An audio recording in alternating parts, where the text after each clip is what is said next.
Programa Palavra Espírita. Apoio Cultural. Sociedade Espírita Estudo e Caridade Lar de Joaquina. Odontologia Lauda. O implante que se transforma em sorriso. Goods e Cook Casa Criativa. Agora juntas para lhe surpreender ainda mais. Sociedade Espírita Luz e Caridade. Estamos iniciando mais um programa Palavra Espírita, agradecendo aos nossos apoiadores culturais, Sociedade Espírita Estudo e Caridade Lar de Joaquina, Goods e Cook Casa Criativa, agora juntas para lhe surpreender ainda mais, Odontologia Lauda, o implante que se transforma em sorriso, e Sociedade Espírita Luz e Caridade, a mais conhecida por SELC, Luz, Sociedade Espírita Luz e Caridade. E para a minha, como é que eu vou dizer, a minha alegria, eu trago aqui uma pessoa que eu vi num programa espírita em outra ocasião e gostei muito das abordagens que ele fazia no programa. E por isso eu resolvi convidá-lo. Trata-se de Diógenes Chaves. Diógenes, muito obrigado. Eu que agradeço pela oportunidade. Ter aceito o meu convite para a gente bater um papo sobre espiritismo, hoje, já que esse é um programa espírita. Seja bem-vindo. Muito obrigado, eu que agradeço. Diógenes, eu trago aqui sempre pessoas e normalmente eu pergunto por que aquela pessoa é espírita? E renovo a pergunta. Por que o Diógenes é espírita? Bom, Tu nasceu em algum berço espírita ou tu vem de outra corrente religiosa? Não, eu sempre fui espírita. Sempre frequentei o espiritismo, né? Os meus pais, eles foram da mesa mediúnica, né? Hoje eles não vão numa palestra aqui, outra ali, eles não são tão praticantes agora. Mas meu pai já foi da mesa mediúnica, minha mãe já foi da mesa mediúnica, e eu nasci, né, dentro da doutrina espírita. Eu digo que isso foi planejado no plano espiritual, né? Então lá no plano espiritual, né, por algum motivo eles disseram, não, tu vai ter que nascer dentro do espiritismo. Certo. E assim eu vim. O espiritismo ele sempre me trouxe. Por que eu segui na doutrina espírita, né? Eu poderia me frustrar, não querer e partir para uma outra corrente, né? Mas por que eu gostei da doutrina espírita? Primeiro, porque ela é bastante consoladora, ela responde às tuas indagações, ela não te dá respostas vagas, né? Então, assim, sempre toda a pergunta que eu fiz, no momento que eu estudava ou que eu indagava alguém de conhecimento da doutrina, eu tinha essas respostas, né? Então a gente vai muito também pela razão, né? É a fé raciocinada, sempre fez muito sentido. Exato. Então foi isso que me manteve dentro da doutrina. Então assim, e eu passei por todos os ciclos da evangelização. Jardim, primeiro ciclo, segundo ciclo, terceiro ciclo, jovens. Depois eu passei a evangelizar, né? Na Sociedade Espírita Irmã Rolica. E lá eu fiquei por anos evangelizando, fui diretor de DIGE, enfim. Mas assim, né, sabe, eu no começo era meio resistente, oscilava na juventude, ali adolescência, mas me afastei por algum tempo, trabalho, enfim. Depois entrei para a faculdade, terminei a faculdade, há uns 10 anos mais ou menos, e daí eu comecei a me focar mais. Daí eu comecei a juntar o conhecimento da minha faculdade, junto com a doutrina espírita, e eu comecei a ser mais presente, mais assíduo na casa espírita. Tu disse que começou a juntar o conhecimento espírita com o conteúdo da faculdade, é isso? Desculpa, a minha pergunta, tu é o que profissionalmente falando? Eu sou psicólogo. Ah, tu é psicólogo. Muito E aí eu entrei para a psicologia já com uma base de conhecimento da doutrina, né? E a gente vai fazendo inúmeras reflexões, né? E como a psicologia é uma ciência do comportamento. E como disse Kardec, né, se um dia a ciência comprovar um equívoco da doutrina espírita, larga a doutrina e siga a ciência. Fique com a ciência. Estou com os dois até agora. Nunca teve divergência. Eu acho que nunca teve divergência, na verdade, né? Tá certo. Então, assim, sempre fez muito sentido para mim a doutrina espírita, né? E, sem dúvida, é a minha filosofia de vida, é o que eu sigo. Perfeito. E recomendo. Diógenes, O espiritismo, os postulados espíritas, digamos, as premissas, ela é capaz de mudar a visão de vida de uma pessoa? O espiritismo não tem essa missão de mudar a vida de uma pessoa. O espiritismo é uma doutrina esclarecedora, né? Ela nos deixa livre para a gente agir da forma que a gente quiser, mas nos alerta muito bem das consequências, né? Da lei de causa e efeito. Então, a vida não é assim de qualquer jeito, né? Então, o espiritismo, ele nos esclarece através da educação moral, como que nós devemos nos portar, né? Nos esclarece sobre a vida, sobre a realidade da vida, né? Mas a mudança parte da gente, né?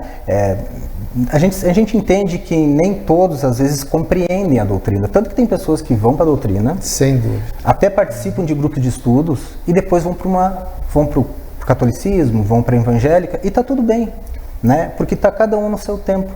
Mas o que vai fazer a gente mudar uma postura é a nossa vontade, é a nossa decisão de querer mudar. A doutrina é apenas uma orientação, né, através da codificação da doutrina espírita, né, feita por Kardec, as obras básicas e as obras complementares também, né, tem várias maravilhosas, né, que complementam a codificação. Isso nos orienta, né, nos dá uma visão mais ampliada da vida, nos traz muito sentido diante da vida, né, e que talvez para frente a gente possa falar um pouco sobre isso. Mas é isso, a doutrina espírita ela nos orienta, ela nos esclarece, mas nós temos o livre-arbítrio. Então a mudança sempre parte da gente. Nós somos artífices do nosso próprio melhoramento. Essa é a ideia, né? Porque seria interessante a gente jogar para a doutrina e dizer, agora tu me salva. Não, né? Sem dúvida, concordo. A doutrina espírita ela fala muito em vida, mas também fala muito em morte.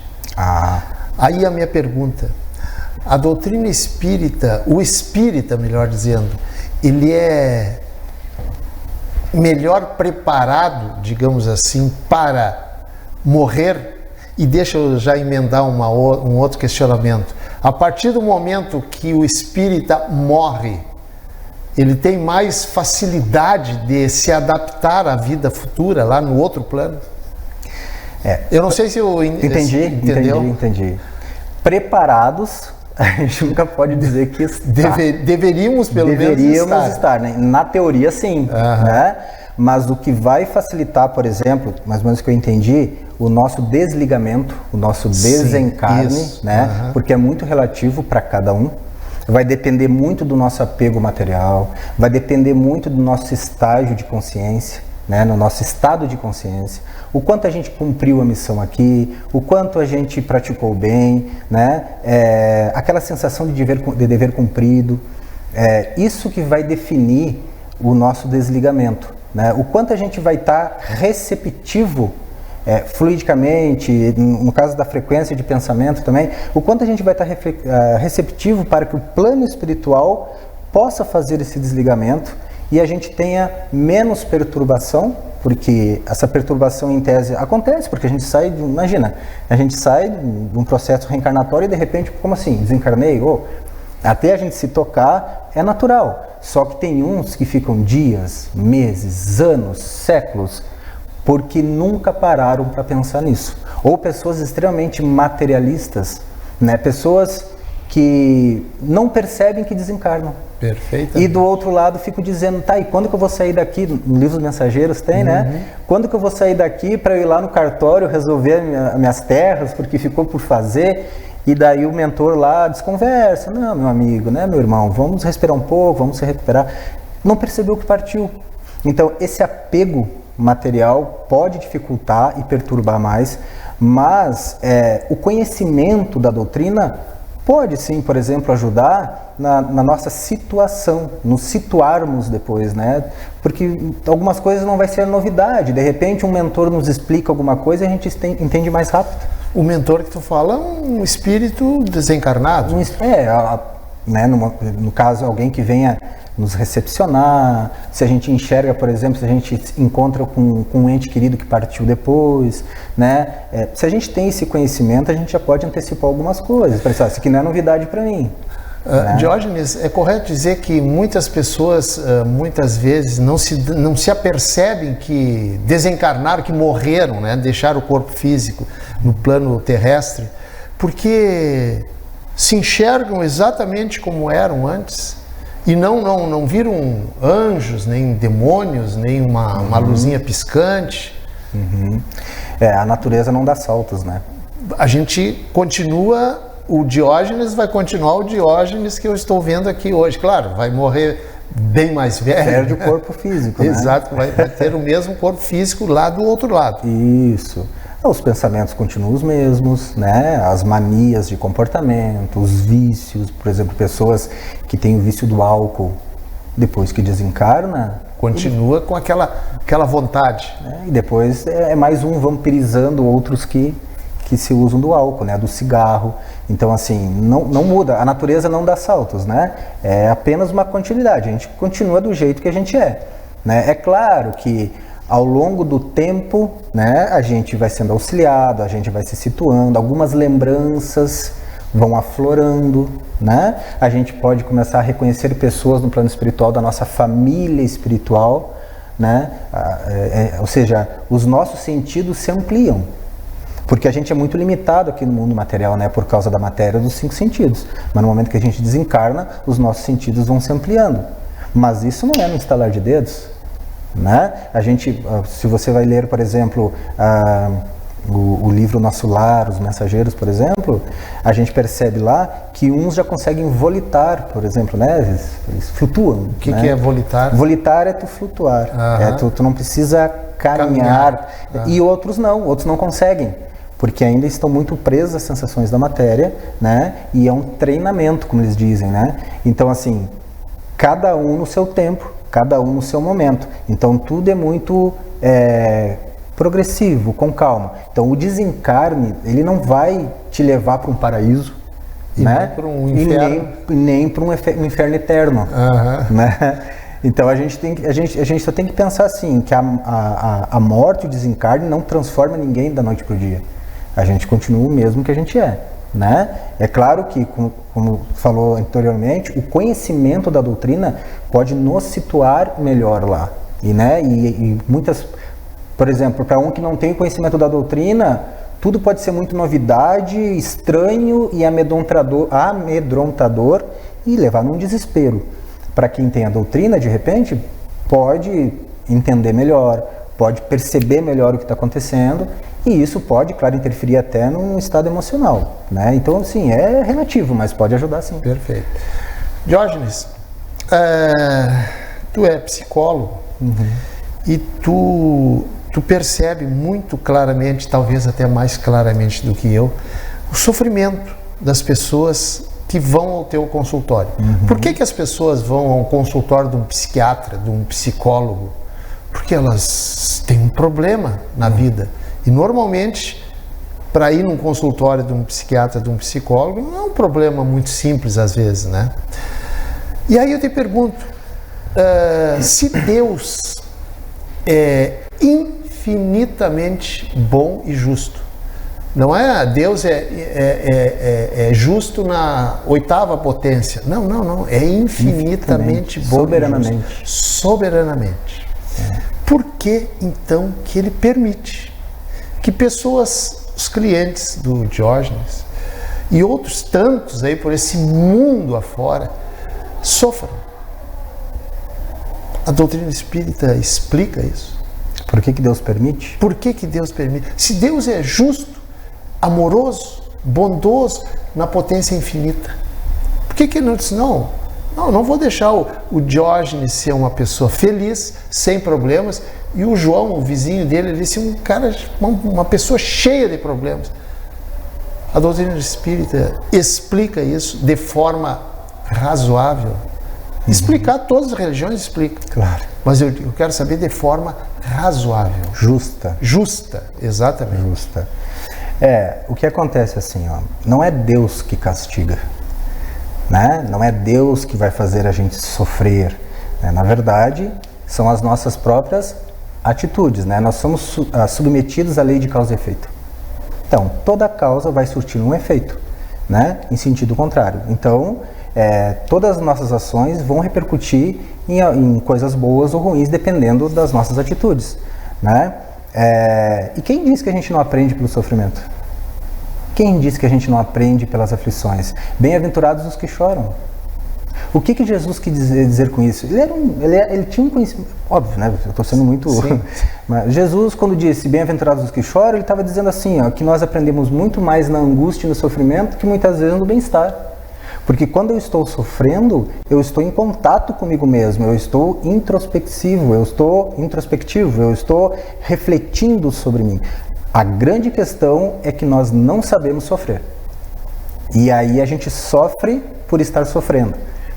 E aí a gente dificulta a nossa caminhada muitas vezes por não aceitação, né? E até um assunto bem interessante para a gente poder esmiuçar depois, se for necessário, mas a gente aprende tanto pelo bem-estar, quando a gente bem usa a gratidão, quando a gente desenvolve a gratidão, mas quando o bem-estar olha, por exemplo, para ti e pensa assim, não está funcionando, então vai ter que ser pelo sofrimento. Na verdade, é uma mesma moeda, só que com duas formas de educação, de processo educativo. Tem dois lados a moeda. Tem dois lados. É duas formas de processo educativo. Não existe castigo, não existe punição. A vida é justa, né? A vida ela é justa. Se não fosse justa, seria o aleatório, o acaso, e a gente não estaria regido por uma inteligência suprema. E nós somos regidos por uma inteligência suprema. Então a vida não é de qualquer forma. Eu costumo dizer assim, se um barzinho ali na esquina precisa de alguém inteligente para gerenciar, para não quebrar, a vida, o universo não vai ter? Tem que ter. Exatamente. Jorge, o nosso primeiro bloco foi-se, né? Tranquilo. Mas a gente vai voltar no segundo bloco e eu vou te deixar um questionamento aqui já para o segundo bloco. O que o Espiritismo explica sobre o aumento, digamos assim, da depressão no ser humano e inclusive o suicídio? Mas isso aí tu vai responder no segundo bloco, certo? Gente, eu estou encerrando o primeiro bloco do programa Palavra Espírita, agradecendo mais uma vez a Sociedade Espírita Estudo e Caridade Lar de Joaquina, Goods & Cook Casa Criativa, agora juntas para lhe surpreender ainda mais, Odontologia Lauda, o implante que se transforma em sorriso, e a CELC, Sociedade Espírita Luz e Caridade. O nosso intervalo é rapidinho e a gente já retorna. Programa Palavra Espírita. Apoio Cultural. Sociedade Espírita Estudo e Caridade Lar de Joaquina. Odontologia Lauda, o implante que se transforma em sorriso. Goods & Cook Casa Criativa, agora juntas para lhe surpreender ainda mais. Sociedade Espírita Luz e Caridade.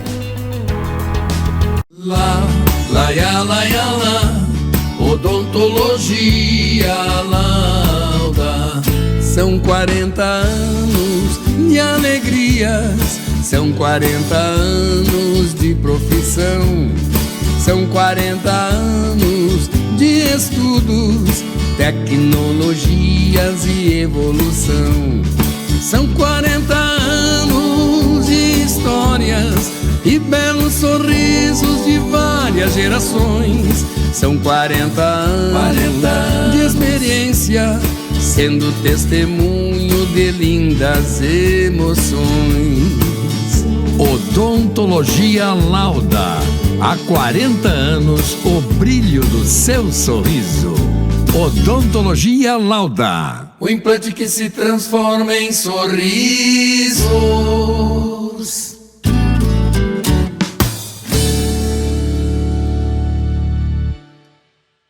Somos irmãs e vamos caminhar, crescer e distribuir felicidade. Juntas nos tornamos melhores e te surpreenderemos cada vez mais. Vamos espalhar coisas lindas por aí? Agora juntas. Goods & Cook, ainda mais criativas. Em 3 endereços: Santa Maria Shopping, Royal Plaza e uma nova loja na Avenida João Luiz Pozobon.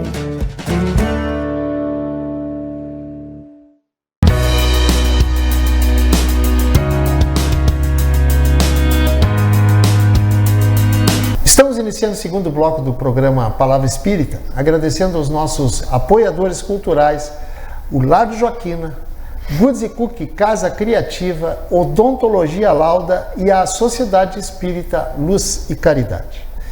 E para quem está chegando agora, eu estou batendo um papo aqui com Diógenes Chaves. O Diógenes ele é psicólogo e também é trabalhador da Associação Espírita Leon Denis, lá de Camobi, né, isso. Diógenes? Muito bem. Diógenes, no final do primeiro bloco, eu te fiz um questionamento para te começar respondendo agora. O Espiritismo tem alguma justificativa, tem uma explicação para, digamos, o aumento do número de depressão nas pessoas, das pessoas depressivas e inclusive também pessoas que cada vez mais o índice de suicídio é maior? O Espiritismo explica alguma coisa a respeito disso? Então, assim, trazendo um pouco da minha experiência clínica, o que eu tenho percebido é que a cada dia as pessoas estão com mais dificuldades de lidar com aquilo que elas não conseguem controlar.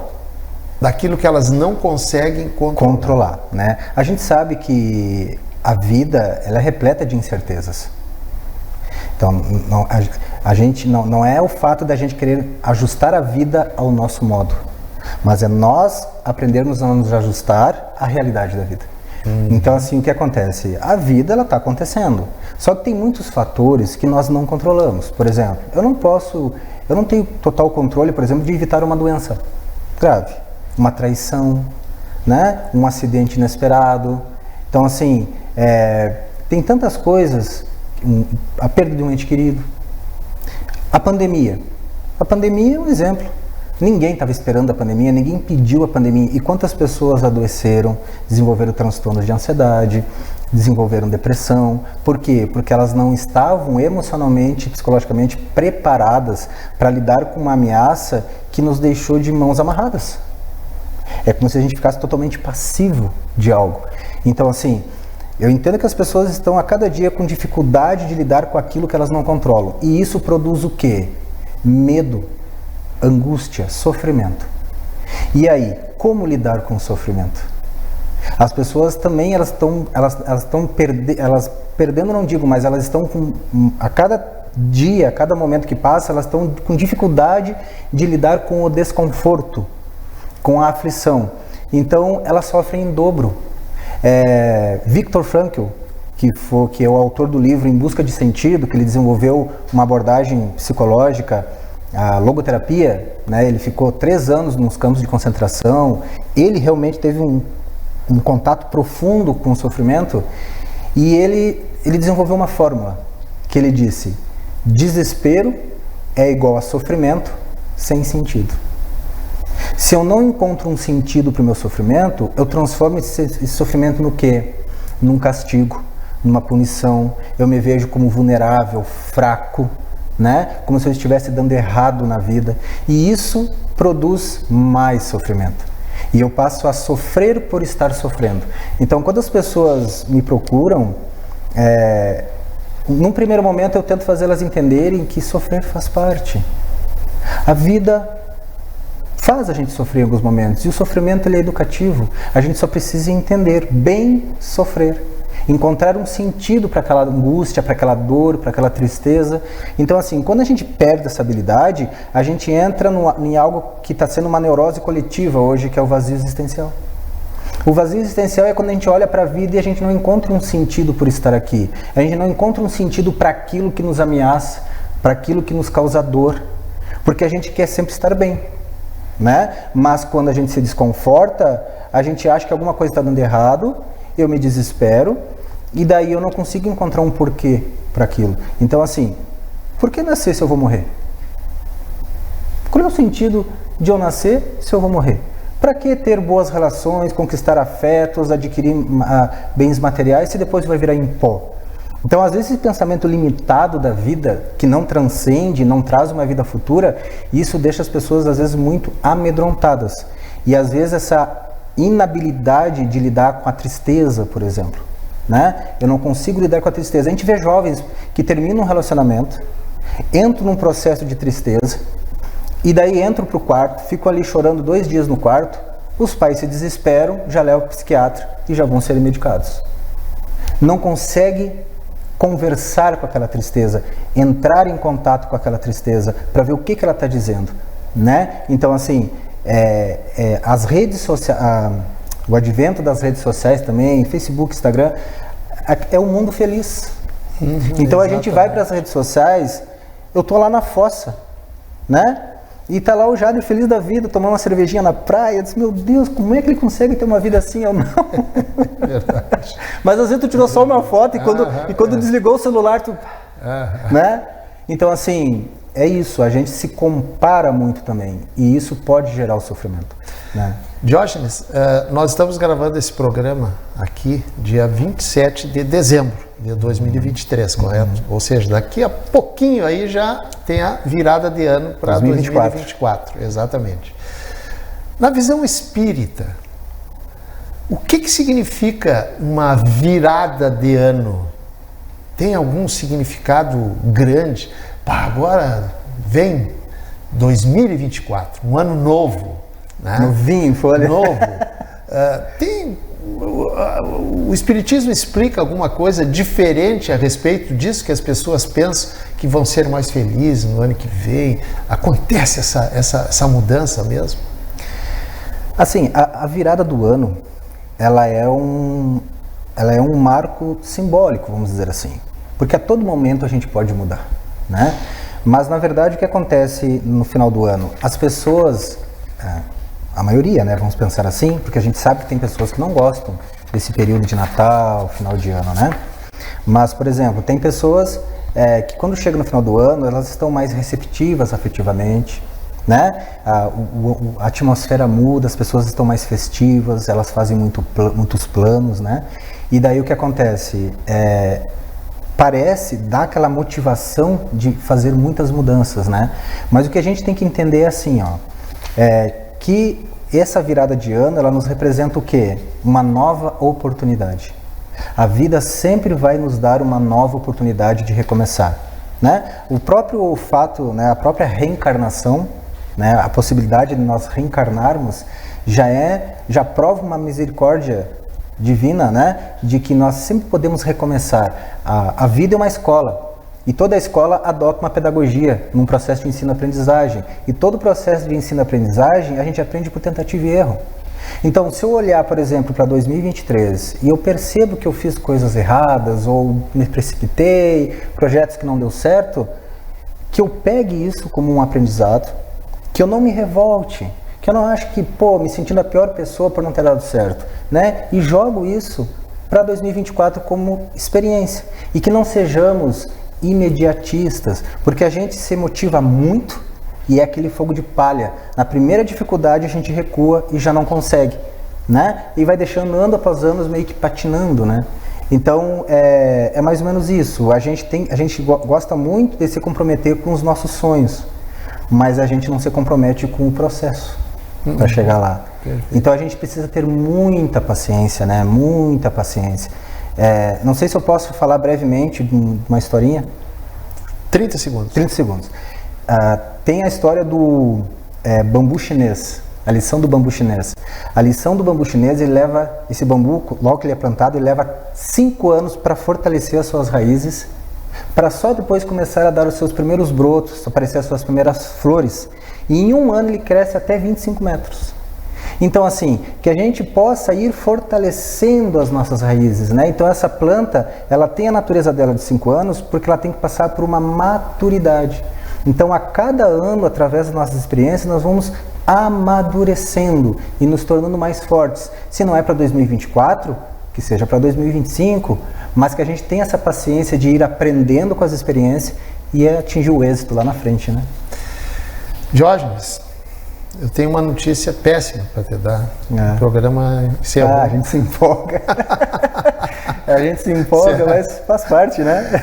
Mas tu tens ainda mais 30 segundos. Se tu quiseres deixar uma mensagem para os nossos telespectadores, por favor, a câmera 3 é toda tua ali. Tá bom. A mensagem que eu deixo é que principalmente para aqueles que assistam o programa e que não conhecem muito a doutrina espírita, né? Estão pensando e de repente, né, aguçando a curiosidade, ou até estão em sofrimento, estão em angústia, né?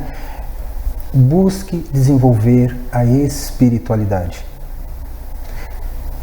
Hoje o mal do século, que é esse vazio existencial, é falta de espiritualidade.